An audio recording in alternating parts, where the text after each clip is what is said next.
Hello guys, मैं हूं गुलजार अहमद। मैं मोहम्मद। आप देख रहे हैं GM authentic reaction YouTube channel. आपका हमारे चैनल पर स्वागत है, वेलकम, नमस्ते। अगर आप देखना चाहते हैं इसी तरह के ऑथेंटिक रिएक्शन वीडियोस, आप हमारा चैनल जरूर सब्सक्राइब करें, लाइक करें, शेयर करें, यूं ही अपना प्यार दिखाते रहें। चलो देखते हैं भी अंकल सर की वीडियो तो पहले देखते हैं वीडियो, उसके बाद देते हैं अपना रिएक्शन। नमस्कार साथियों, स्वागत है आप सभी का वाईफाई स्टडी 2.0 पर। मैं हूं अंकित अवस्थी। आप हैं मेरे साथ में एक ऐसी खबर पर चर्चा करने के लिए जो कि भारत के लिए सकारात्मक भी है अंतर्राष्ट्रीय परिप्रेक्ष्य में, और इस मायने में भी खास है क्योंकि भारत इस बहाने दुनिया के लिए एक अपने आप में चुनौती बनकर पेश हो जाएगा, क्योंकि प्रधानमंत्री मोदी को अपना मित्र कहकर पुकारने वाले बेंजामिन नेतन्याहू फिर से एक बार प्रधानमंत्री ऑफ इजराइल बन चुके हैं। पहले ही 15 साल प्रधानमंत्री रह चुके हैं, उसके बाद फिर से चुनाव जीतकर उनकी पार्टी लिकुड पार्टी बहुमत के साथ फिर से गठबंधन बनाकर सत्ता में वापसी कर रही है। इस जानकारी के बारे में हम चर्चा करेंगे और विशेष रूप से भारत और इजराइल के रिलेशंस की भी बात करेंगे और चर्चा करेंगे कि किस प्रकार से अब भविष्य में I2U2 यानी इंडिया इजराइल UAE USA गठबंधन जो है, वो जो उसे वेस्ट का क्वाड कहते हैं, आने वाले समय में भविष्य के लिए एक बहुत बड़ी अपेक्षा की किरण लेकर आएगा, एक बहुत बड़ी उम्मीद लेकर आएगा। इसके साथ साथ हम आज के सेशन में समझेंगे कि किस प्रकार से इजराइल का इलेक्शन सिस्टम काम करता है, कैसे यहाँ पर चुनाव होते हैं, क्यों 3 साल में 5वीं बार चुनाव हो गए, क्या कारण है कि यहाँ की सरकारें टिक नहीं पाती, और क्या कारण है कि बेंजामिन नेतन्याहू यहाँ 15 साल तक शासन कर लिए। जहाँ 3 साल में 5 बार सरकार गिर गई, वहीं बेंजामिन नेतन्याहू ऐसे देश में 15 साल लगातार शासन तो नहीं किए, एक बार 3 साल और एक बार 12 साल शासन किए। इन तमाम बातों के बारे में विस्तार से चर्चा करेंगे, पर एज पर कमिटमेंट हर सेशन के अंदर मैं 2 खबरें आपको वो भी चर्चा में लाता हूं जो कि करंट में, वर्तमान में चर्चा का कारण बनी हुई हैं। जैसे जल शक्ति मंत्रालय ने गंगा उत्सव द रिवर फेस्टिवल 2022 का आयोजन किया। कब किया? सेशन के अंदर ऑप्शंस हैं। ऐसे ही दूसरा सवाल आपसे करंट से रिलेटेड पूछा जा रहा है कि अडानी न्यू इंडस्ट्रीज लिमिटेड ने किस राज्य में स्टैच्यू ऑफ यूनिटी से ऊंची पवन टरबाइन का निर्माण किया है। यह भी सवाल चर्चा में है। आप इन माध्यम से और खबरों के भी संपर्क में रह लेते हैं। चलिए शुरू करते हैं। जैसा कि आप सुर्खियों में देख रहे हैं कि नेतन्याहू सेट टू रिटर्न, यानी तय हो गया है, शपथ नहीं ली है, आधिकारिक रूप से यह तय हो चुका है, क्योंकि वर्तमान में जो पद पर यायर लैपिड सवार थे, उन्होंने अपने पद से इस्तीफा दे दिया है। तो साहब यहां पर, क्योंकि लैपिड जो इजराइल के प्रधानमंत्री के पद पर ये बैठ रहे हैं, जो यायर लैपिड हैं, उन्होंने इन्हें कांग्रेचुलेट कर दिया है कि साहब बहुत सारी बधाई हो आपको। भारत के प्रधानमंत्री ने भी इन्हें बधाई दे दी है। ये हैं नेतन्याहू, 73 वर्षीय हैं, 15 नवंबर के बाद प्रधानमंत्री नियुक्त किए जाएंगे। चुनाव जीत गए हैं तो स्वाभाविक है कि बधाइयों का सिलसिला भी शुरू हो जाएगा।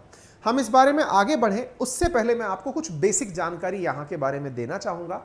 जैसे यहाँ की संसद को क्या कहा जाता है, यहाँ की चुनाव पद्धति क्या होती है। कुछ दिनों पहले मैंने आपके सेशन में ब्राज़ील का इलेक्शन डिस्कस किया था, एक बार आप उसे भी देख लीजिएगा।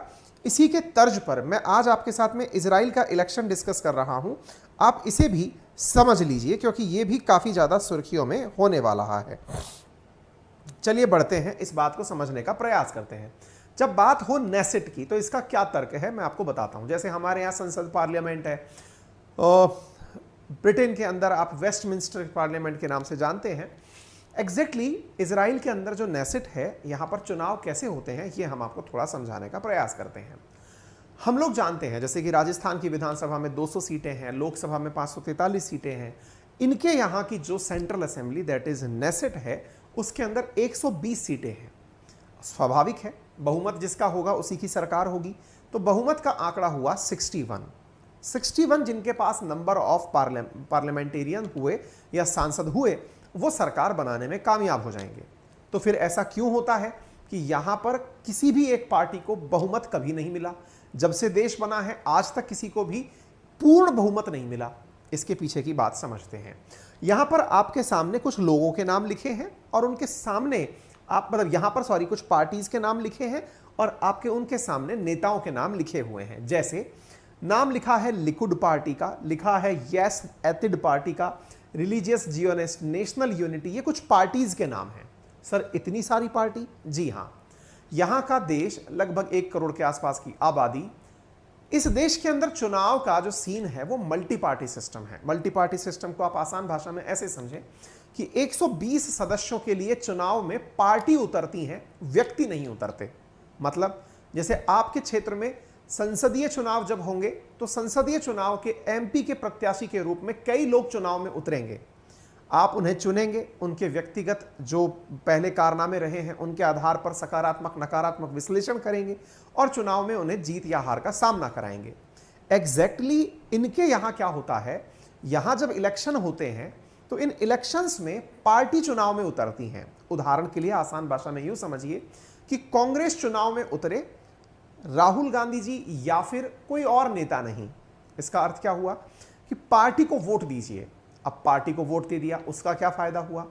फायदा यह हुआ कि जितना प्रतिशत वोट, मान लीजिए देश में कुल 100% मतदान हो गया एक बार के लिए, ये मानिए, और 100% मतदान में 10% सीट या 10% वोट एक पार्टी को प्राप्त हुए, तो इसका अर्थ यह निकाला जाएगा कि इन्हें संसद में 12 सीट दे दी जाएं, क्योंकि कुल 120 सीटें हैं, उसका 10% यानी 12, वो 10% मत प्राप्त करने वाले व्यक्ति को दे दिया जाए।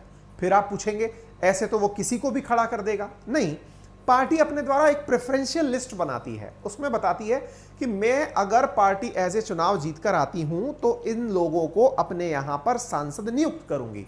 यानी कि पार्टी अपने उम्मीदवारों को दुनिया को दिखाती तो है, लेकिन वोट पार्टी को दिया जाता है, व्यक्ति को नहीं दिया जाता। यह बहुत ही डिफरेंट प्रकार की प्रणाली है। पहली बात तो आपको यह समझ में आनी चाहिए। दूसरी बड़ी इंटरेस्टिंग इनके चुनाव पद्धति जो है वो ये कि इनके जो कुल वोट पड़ते हैं उनमें 3.25%, यह नंबर याद रखिएगा, यह थ्रेशोल्ड है। इसका मतलब क्या हुआ? 100 वोट पड़े, अगर किसी के पास 3.25% वोट नहीं मिले तो उसके वोट 0 काउंट किए जाएंगे। मतलब ऐसा नहीं है कि 3.25% वोट मिल गए तो भी साहब वो 4 सीट ले जाने के कामयाबी पा जाएगा। नहीं, इससे ऊपर परसेंटेज चाहिए। अगर इससे नीचे रह गया तो ये vote null and void consider किए जाएंगे, बाकियों में बांट दिए जाएंगे।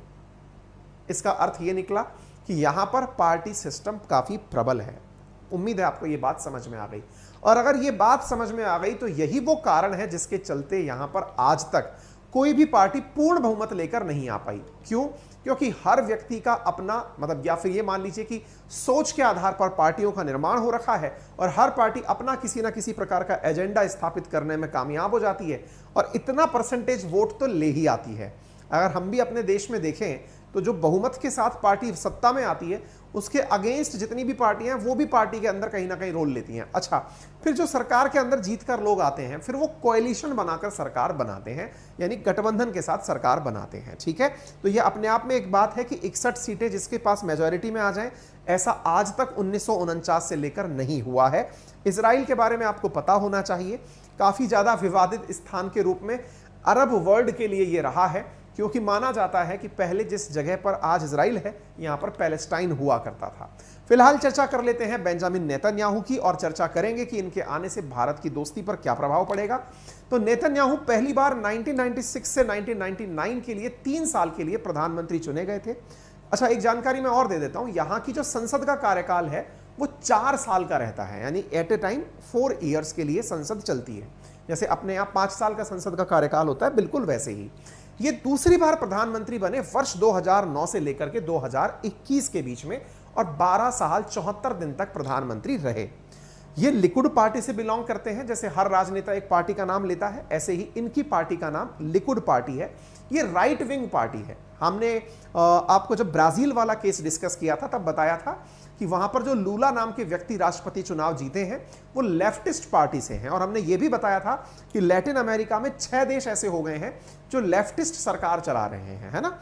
ये राइट विंग पार्टी है, यानी कि एक तरह से पूंजीवाद को बढ़ावा देने वाली पार्टी है, और ये लिकुड पार्टी इनकी पार्टी की वो है ना। इनको प्यार से लोग किंग बेबी, मैजिशियन के नाम से पुकारते हैं। और ये सत्ता से गए क्यों थे? अब दूसरा सवाल बनता है कि 3 साल में 5 बार चुनाव क्यों हुए? असल में इनके ऊपर 2019 में आरोप लगे भ्रष्टाचार के।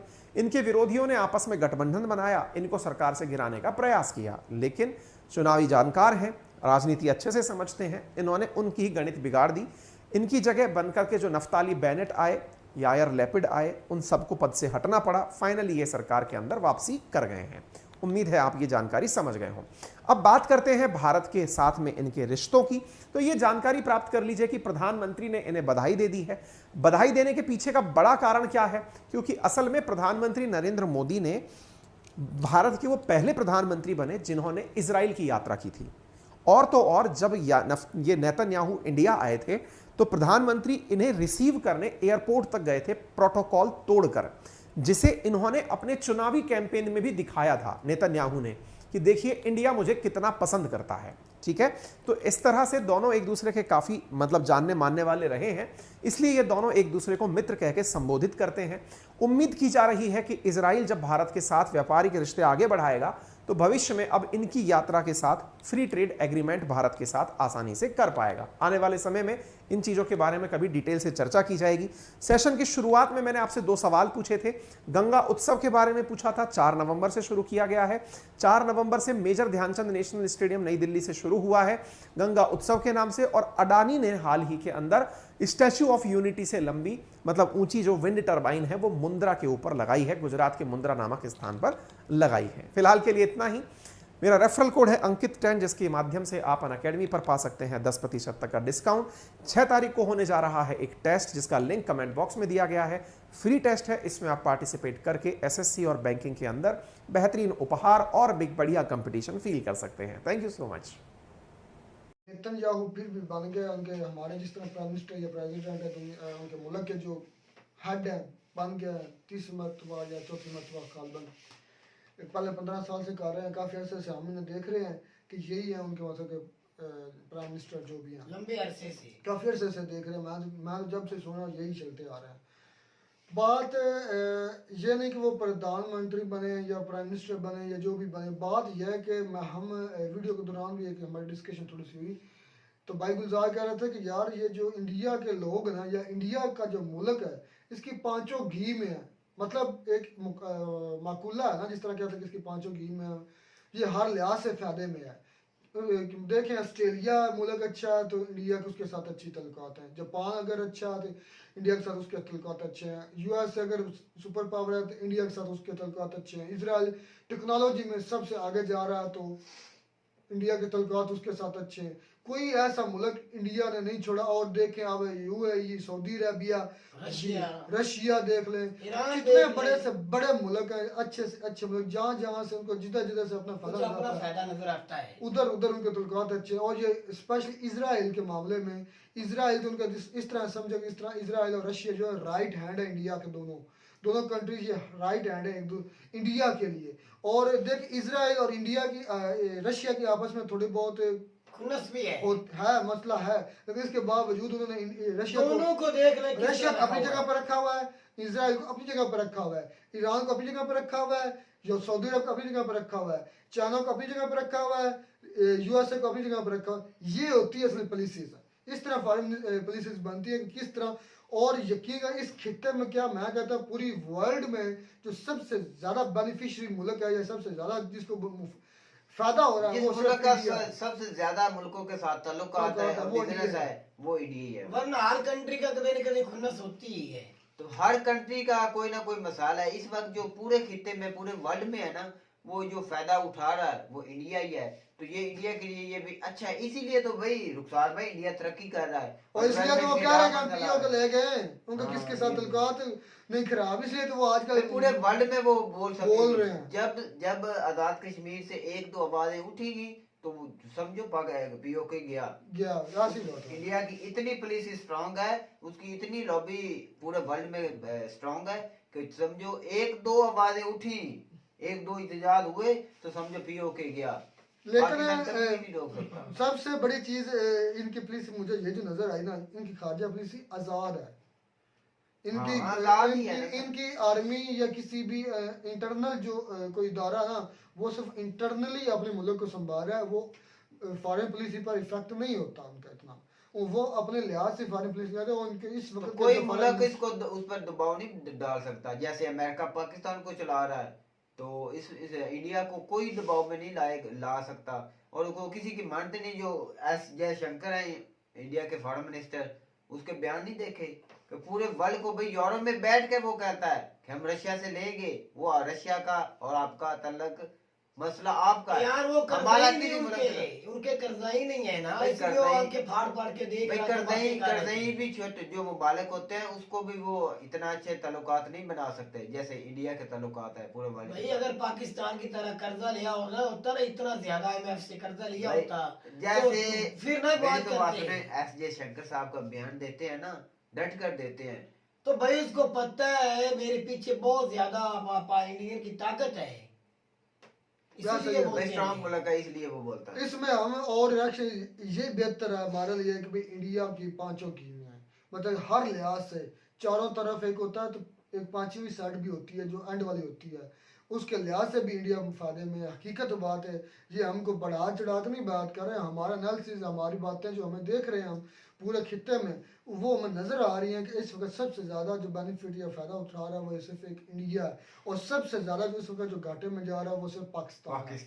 क्योंकि इनका कोई लीडर ही कोई अभी कोई तक पता आया। नहीं, कोई इदारा काम ही नहीं कर रहा, कोई मुल्क की खातर कोई सोच ही नहीं रहे। सबसे ज्यादा जो महंगाई का आलम हुआ है ना वो इस वक्त हुआ है, और हमें भी हमारी जो अवाम की चीखें निकल रही हैं तो इससे भी ज्यादा मैं कहता हूँ आगे निकलनी निकलेंगे। चाहिए। तो सबसे मैं कहता हूँ पूरी हिस्ट्री में इतनी महंगाई पाकिस्तान में नहीं हुई जितनी इस वक्त वो मुसल्लत हुई है पाकिस्तान में। तो उम्मीद करते हैं आपको हमारी वीडियो अच्छी लगी होगी। अगर वीडियो अच्छी लगी हो तो हमारे चैनल को जरूर सब्सक्राइब कीजिएगा। मिलते हैं नई वीडियो में नए टॉपिक के साथ, तब तक दीजिए इजाजत।